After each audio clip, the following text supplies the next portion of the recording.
ሲላይ ላረዱት ሰዎች አክሱም ላይ ደግሞ መስጊድ ስሩላቸው ብላል። አንተ በሰው ህይወት ቁማር ልትጫወት ገንዘብ ልትሰበስብ ፎሎወር ለማግኘት እንዲህ አይነት ቁማር ውስጥ ገብታል። እኛ ታስረ ድምጽ ሆነን ነበር። ስተት ነው። የትግራይ ይሁን የአማራ ይሁን የትኛውም ተወላጆች ይሄንን ልጅ አንፎሎ አድርጉት። ይሄ የሚጫወተው ቁማር በጣም አደገኛ ቁማር። ትግራይ ካሉት ጋር እንነጋገራለን። ትግራይ እዛ ስትሄድ በተቻለ መጠን ሂሳብህን እንዲሰጡ። በዚህ ንግግርህ አንገትን ልትደፋና ልታፍር ይገባል። በጣም አሳፋሪዎች ናችሁ። አርሲ ክልል ላይ እየገደለና እየጨፈጨፈ ያለው የታጠቀ ቡድን ነው እንጂ የእስልምና እምነት ተከታይ አይደለም። ይሄ መራራ ሀቅ ነው። ዛሬ ጆ ዳንኤል የተነሳችሁ ችግር የለውም። ጆ ዳንኤልን ምንም ልታረጉት አትችሉም። በጣም ነው ግን የምታሳፍሩት። ይሄ ቪዲዮ ለታሪክ ይቀመጣል። በሃይማኖቶቻችን ፖለቲካ ከፍታችሁ ልታጫሩስ ነው ያላችሁ ሰው ስንት ዓመት ነው አርሲ ላይ ህዝብ የሚሞተው? 50 እና 60 ብቻ ነው። 2000 3000 ህዝብ አይሞትም በቀን አርሲ ላይ። የታጠቁ ቡድኖች አይደሉም። እዚህ ጋር እንኳን አሁን በቅርብ ብቻውን እየተዋጋ የሞተው ልጅ ከታጠቁት ቡድኖች ጋር እየተዋጋ አይደለም። ወገን ለምንድን ነው ከእውነት የምንርቀው? ለምንድን ነው እውነትን የምትሸሹት? ችግሮቻችንን ካወቅን ለምንድን ነው መፍትሄ ልንሰጥ ማንሮጠው? ሃይማኖትን ከሃይማኖት ልታፋጩን?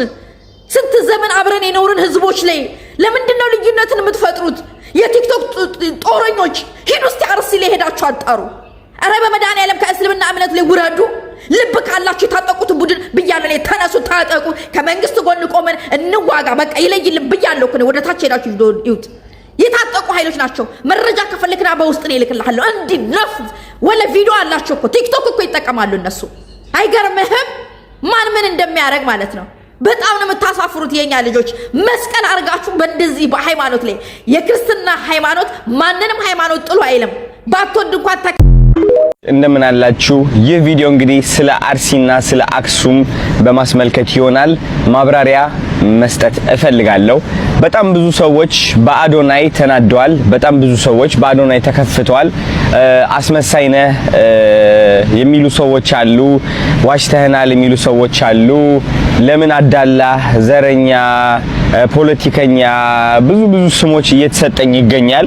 አንፎሎ ቻሌንጅም ተጀምሮ ይገኛል ማለት ነው። ለምንድን ነው ይህ ሁሉ እየተፈጠረ ያለው ብዬ ራሴን ስጠይቅ እዚህ ጋር ቁጭ ብዬ እኔ ምን አጠፋው ምን አረኳችሁ ምናምን ማለት እችላለሁ። ግን ደግሞ እኔ የምወደው ነገር ስለራሴ ሁሌም ከሌላ ሰው ጫማ ሆኜ ራሴን መመልከት እፈልጋለሁ። ለምን ያ ሰው እንደዛ እንደተሰማው ሰዎችን መውቀስ ብቻ ሳይሆን አይ ቲንክ መረዳት ትልቅነት ነው ብዬ ስለማስብ ማለት ነው። እና ለምንድን ነው እነዚህ ሰዎች በአዶናይ እንደዚህ የተናደዱት ብዬ ቁጭ ብዬ ሳስበው ከነሱ ጫማ ሆኜ እነዚህ ሰዎች ከኔ በጣም ብዙ ነገሮች ይጠብቃሉ። እንግዲህ ባለኝ እይታ ጋይስ እንደምታውቁት አንድ ቪዲዮ ስለቅ ኦልሞስት አብዛኛው ጊዜ ከ500,000 ቪው በላይ አለኝ። ከ500,000 በላይ እይታ አለኝና ይህ ሁሉ እይታ ሲመለከቱ እንግዲህ ድምጽ እንደሆንላቸው ይፈልጋሉ። ምክንያቱም አዶናይ ተናገረ ማለት ከ500,000 በላይ ሰዎች ወዲያውኑ ይህ ነገር እየተፈጠረ እንደሆነ ያውቃሉ ማለት ነው። ገባችሁ? ስለዚህ እነዚህ ሰዎች በኔ ሲናደዱ ካለኝ እይታ አንፃር ካለኝ ታዋቂነት አንፃር እያገናዘቡ እንደሆነ ገብቶኛል ማለት ነው። ነገር ግን አለመግባባቱ የተፈጠረው የቱ ጋር ነው ብዬ ማስበው እኔ አይ ቲንክ ብዙዎቻችሁ የአዶናይ ህይወት ምን እንደሚመስል አልገባችሁም። ልንገራችሁ። እኔ እንግዲህ ወደ 6 ልጆች አሉኝ። ኦኬ እኔ ማግዛቸው እኔ ሰፖርት ማረጋቸው ህይወታቸው ወደ ኋላ እንደማይመለስ ለማረጋገጥ ማረጋቸው ነገሮች ልገልጽላችሁ አልችልም። እንደምታውቁት እንደ ኤክስኪውዝ እየተጠቀምኩኝ ሳይሆን እነዚህ ከኔ ጋር ያሉ ልጆች በጣም ብዙ ጥሩ ነገሮች አስለምጃቸዋለሁ እና እነሱን ለማገዝ እፈልጋለሁ። ግን ደግሞ እነሱን ከማገዜ በፊት ራሴንም ማገዝ አለብኝ። ብራንዴን ቢልድ ማድረግ አለብኝ። ብዙ ስራ መስራት አለብኝ። አዶናይ ያለበት የሥራ ውጥረት ምርጫ ሳይሆን ጭንቀት ነው እንድታቆልኝ እፈልጋለሁ። አዶናይ በየቀኑ ቪዲዮ ሲለቅ በየቀኑ ስራ ሲሰራ እነዚህ ልጆች ላለማስራብ ነው። እነዚህ ልጆች ገንዘብ ሲጠይቁኝ የለኝም ላለማለት ነው። የቤት ኪራይ የምከፍለውን ላለማጣት ነው። ተረዳችሁኝ? ህይወቴን ለማቃናት እየሞከርኩ ያለው ሰው ነኝ።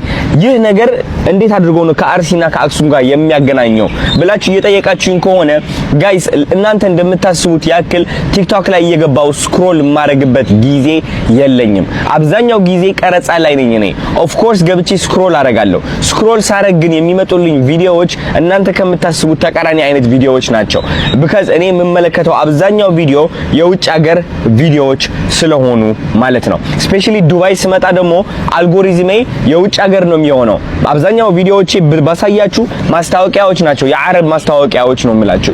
እውነቴን ነው የምላችሁ። እና ስለ አርሲ የሰማሁትም ቲክቶክ ላይቭ ገብቼ ላይቭ ላይ ገብተው አርሲ አርሲ አርሲ እያሉኝ ብዙ ሰዎች ምንድነው እየተፈጠረ ያለው ሰምቼ ነበር አርሲ ሲባል፣ ግን እንዳሰብኩት ያክል ይሄን ያክል በቃ ይሆናል አለ ከባድ አልመሰለኝም ነበር እኔ ማለት ነው። ከዛ ገብቼ ዜናዎችን ሳነብ ስሰማ ምን ላይ ደረስኩኝ? ኦኬ የነገር መሰማት ስላለበት ቪዲዮ መስራት አለብኝ የሚል ሐሳብ መጣ። ቪዲዮም ሰራው። ተረዳችሁኝ አይደለ? ከዛ በኋላ ግን የተፈጠረው ነገር ምንድነው? አዶናይ ለምንድነው አንተ ስለ አርሲ ሰርተህ ስለ አክሱም የማትሰራው? አክሱም ላይ ስለተፈጠረው ነገር ለምንድነው ድምጽ የማትሆንም ብለው በጣም ብዙ ሰዎች ተቆጡ። በጣም ብዙ ሰዎች ስሜታቸውን ገለጹ። በጣም ብዙ ሰዎች ሰድበውኛል።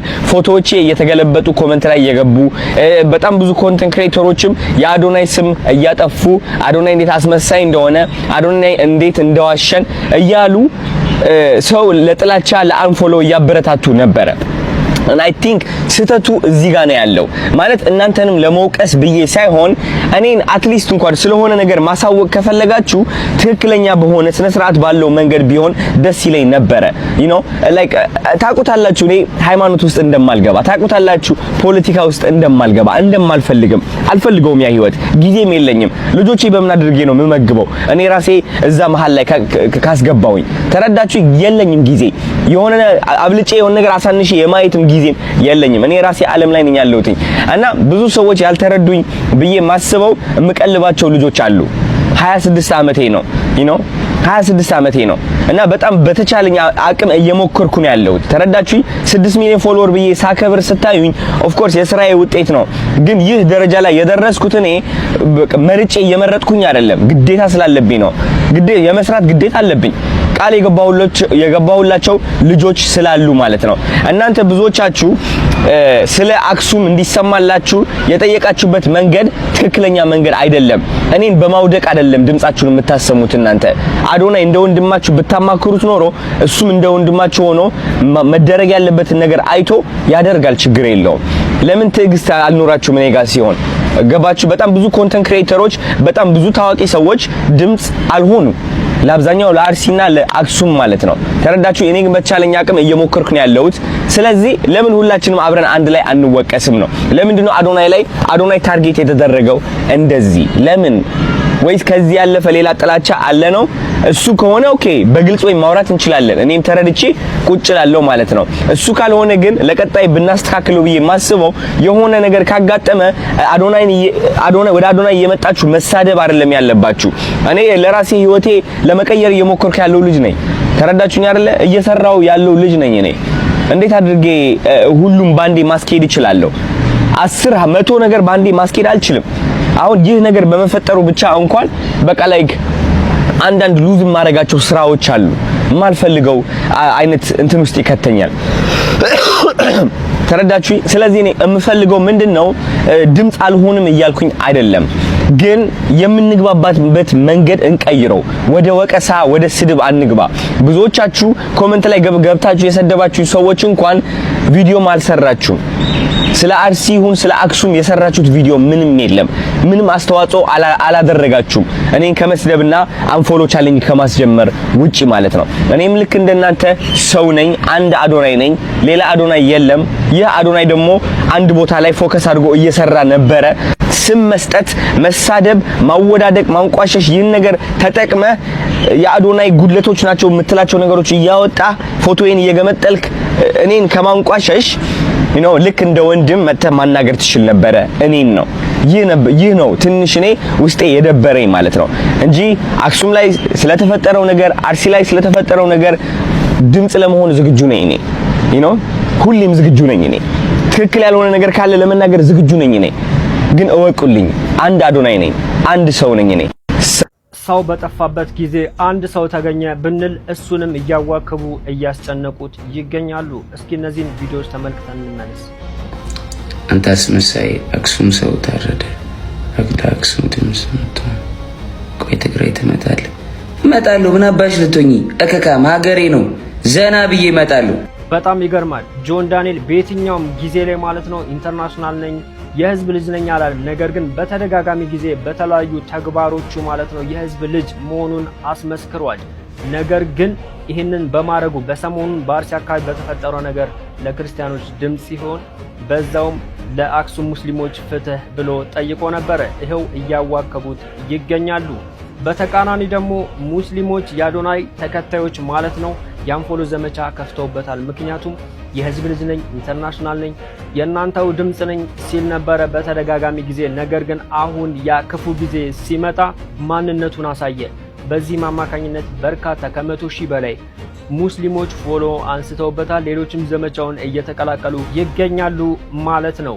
ነገር ግን ማለት ነው ኢንተርናሽናል ነኝ ያለው እሱ ነበረ። ኢንተርናሽናል ሆኖ የተገኘው ግን ጆን ዳንኤል ነው። በዚህ አማካኝነት በሰሞኑ የሙስሊሞች እርምጃ ማለት ነው በርካታ ሰዎች ሀሳባቸውን እየሰጡ ይገኛሉ። አዶናይ ለሙስሊሞች ያደረገውን ነገር ሙስሊሞች ውለታውን ረስተዋል እያሉ ይገኛሉ። እሱም በምክንያት ነው በአቡል ሀይር ላይ ባረገው ነገርና ወንድም ካሊድ ፋውንዴሽን ላይ በሰራው ስራ ማለት ነው። ነገር ግን ሊረዱት የሚገባው ነገር ምንድነው? ልክ እንደ መቅዶኒያ ሁሉ ልክ እንደሌላ በጎ አድራጎት ድርጅቶች ሁሉ በአቡል ሀይርም ሆነ ወንድም ካሊድ ፋውንዴሽን ሁሉም እምነት ሁሉም ብሔር የሚረዳበት እንጂ የሙስሊም ተቋሞች አይደሉምና ያለ ሙስሊም ብሎ ያደረገው ሳይሆን ለሰዎች ብሎ ያደረገው ነገር ነው። በዛም በጊዜው ተመስግኗል። አሁን ግን ስህተት ሲሰራ ሁሉም ሰው ስህተቱን እየነገረው ይገኛል። ሲሳሳት አታርሙት፣ ጥሩ ሲሰራ ብቻ አሞካሹት ማለት ደግሞ በሶሻል ሚዲያ ላይ የማይቻል የማይሆን ነገር ነው።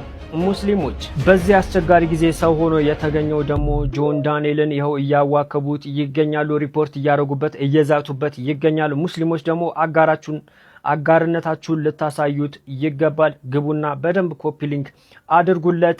በርካታ ሰዎች ለአክሱም ድምጽ ሆኖ ነበር። ነገር ግን ሌሎች ዘመቻ ሲከፍቱባቸው ቪዲዮዎቻቸውን አጥፍተው አላየንም አልሰማንም ብለው ዝም ብለዋል። የህዝብ ልጅ ነኝ ሲሉ የነበሩ በርካታ ዘጋቢዎች ማለት ነው። ጆን ዳንኤል ለዚህ ተግባርህ እውነትን ስለተጋፈጥክ በደንብ እናመሰግናለን ማለት ነው። በደንብ ሼር፣ ኮፒ ሊንክ፣ ሪፖስት እያደረጋችሁ አዳርሱት።